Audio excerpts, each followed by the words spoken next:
like to make on behalf of the prosecution. Yes, please.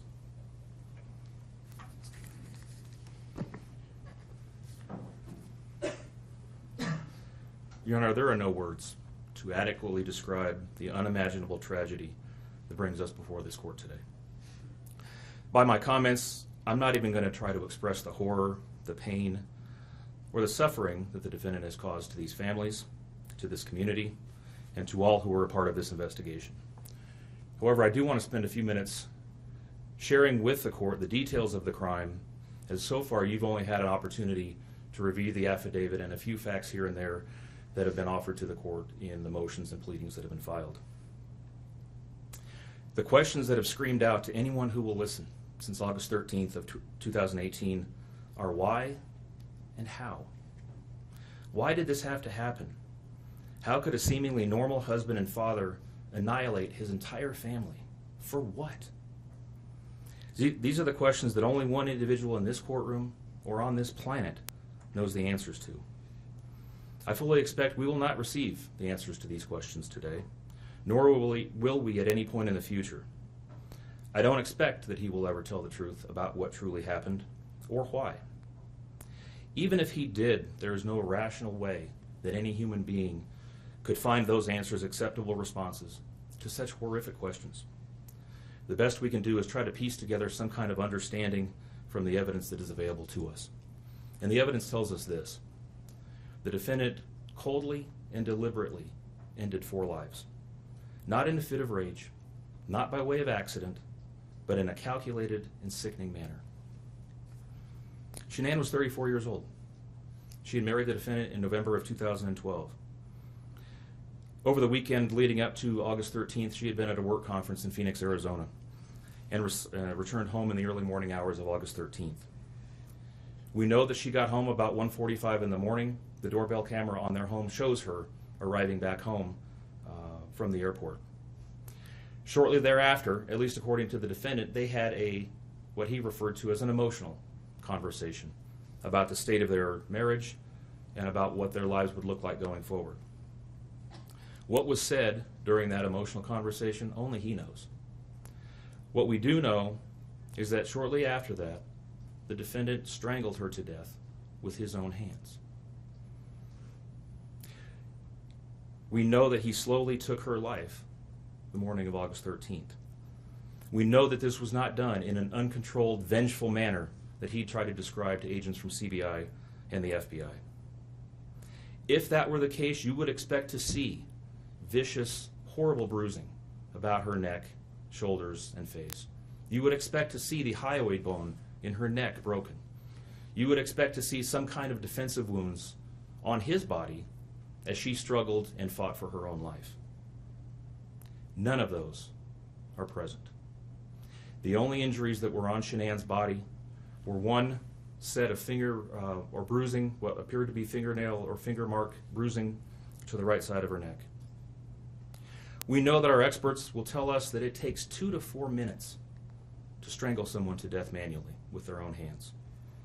The horror that she felt as the man that she loved wrapped his hands around her throat and choked the life out of her must have been unimaginable. Even worse, what must Bella, age 4, and Celeste, age 3, must have experienced or thought as their father, the one man on this planet who was supposed to nurture and protect them, was snuffing out their lives. They both died from smothering. Let me say that again. The man seated to my right smothered his daughters. Why? Imagine the horror in Bella's mind as her father took her last breaths away. Your Honor, understand very clearly, Bella fought back for her life. The frenulum, the connective tissue between her upper lip and her gum, had a centimeter and a half laceration. She bit her tongue multiple times before she died.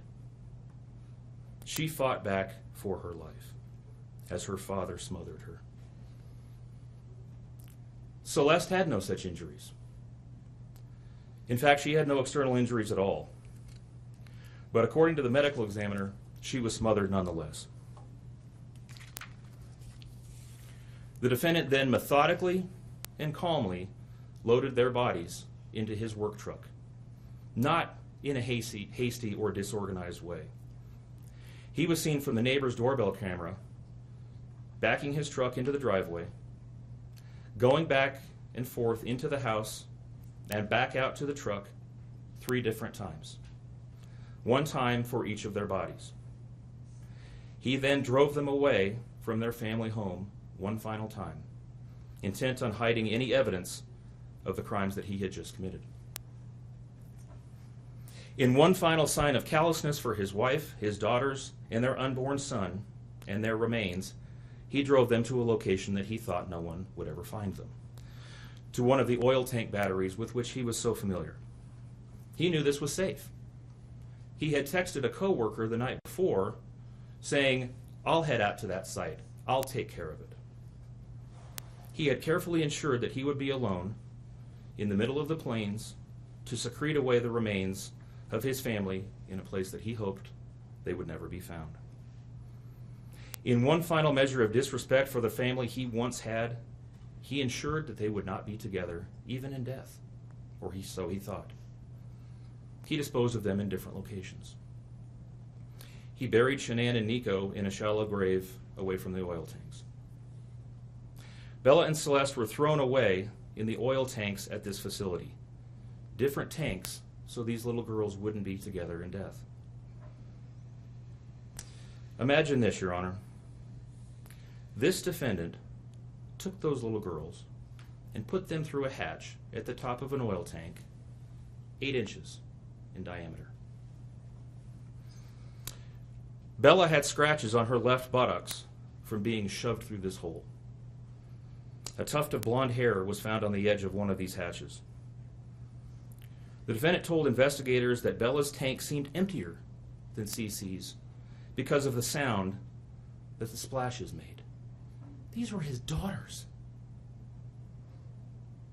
Significantly, when his coworkers arrived at the tank battery later that morning, to a person, they all described him as acting completely normally. It was a normal workday, even while his daughters sank in the oil and water not far away from him. And then his efforts at deception truly began. We've all seen the emotionless interviews that the defendant gives to the local media, asking for help in locating his family. We watched as he claimed that the house was empty without them, and that he hoped that they were somewhere safe, and that he just wanted them to come home. He told investigators that they were at home sleeping when he left for work that morning, and that Shannan had told him that she was taking the girls to a friend's house for the day. What is striking about this case, Your Honor, beyond the horrors that I've already described to you, is the number of collateral victims that he created by his actions. While he stood in front of TV cameras asking for the safe return of his family, scores of law enforcement officers, neighbors, friends, and family scoured the area, fretted for their safe return. They texted him begging for any information and sending him their best wishes, all the while he hid what he had done. The list of indirect victims does not end there. Think of the firefighters and the Colorado State Patrol hazmat experts who had to don protective suits and who were called upon to pull Bella and Celeste out of those oil tanks. Or the coroner employees who had to conduct these autopsies. Or the victim assistants who frantically attempted to ease the suffering of those affected. All of this, Your Honor, for what? Why? Why did this have to happen? His motive was simple, Your Honor. He had a desire for a fresh start, to begin a relationship with a new love that overpowered all decency and feelings for his wife, his daughters, and unborn son.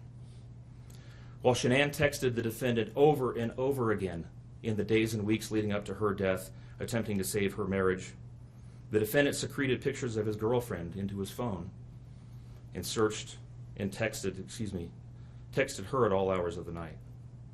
While Shannan sent the defendant self-help and relationship counseling books, one of which, ironically enough, was thrown in the garbage, he was searching the internet for secluded vacation spots to take his new love in researching jewelry.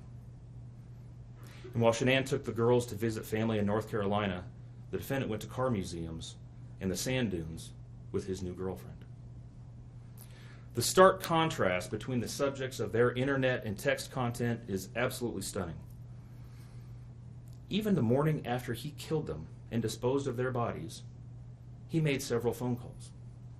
One was to the school where the girls were supposed to start, telling the school that the girls would not be coming to school anymore, that they were being unenrolled, presumably to give him some more time before law enforcement notification about them going missing. He contacted a realtor to start discussing the selling of his house, and he texted with his girlfriend about their future. None of this answers the questions of why, however. If he was this happy and wanted a new start, get a divorce. You don't annihilate your family and throw them away like garbage. Why did Nico, Celeste, Bella, and Shannan have to lose their lives in order for him to get what he wanted? Your Honor, justice demands the maximum sentence under the agreement reached by the parties. As you will recall, the agreement calls for life sentences as to Shannan, Bella, and Celeste, and all of those to run consecutively to one another. It also calls for the count of unlawful termination of a pregnancy as to Nico to run consecutively to counts 1, 2, and 3. I would suggest that the extreme aggravation present in the defendant's conduct and in the efforts that I have described mandate that the sentences for counts 7, 8, and 9, the tampering with a deceased human body, each be the maximum of 12 years, and that those sentences run consecutively to one another. It is very clear that each of these that these were not the subject of one act, but each oil tank that he walked up with his daughter's bodies and the hole that he dug for his wife and unborn son mandate a mandatory consecutive sentence. It's been alluded to this morning, but the defendant was certainly eligible for the death penalty in this case under the existing law in the state of Colorado. As you heard, Shannan's family strongly opposed my office seeking the death penalty and being bound to the criminal justice system for the next several decades. That's in large part, as you've heard, why we have reached the agreement that we have. 4 lives were lost at the hands of the defendant on August 13th for reasons that we will never fully understand, nor will we know. In the end, the Rusick family was much more merciful towards him than he was towards his wife, his daughters, and his unborn son.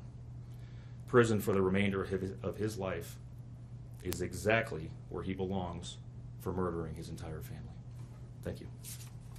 Are you seeking 91 days to file a request for restitution? I am, Your Honor, please.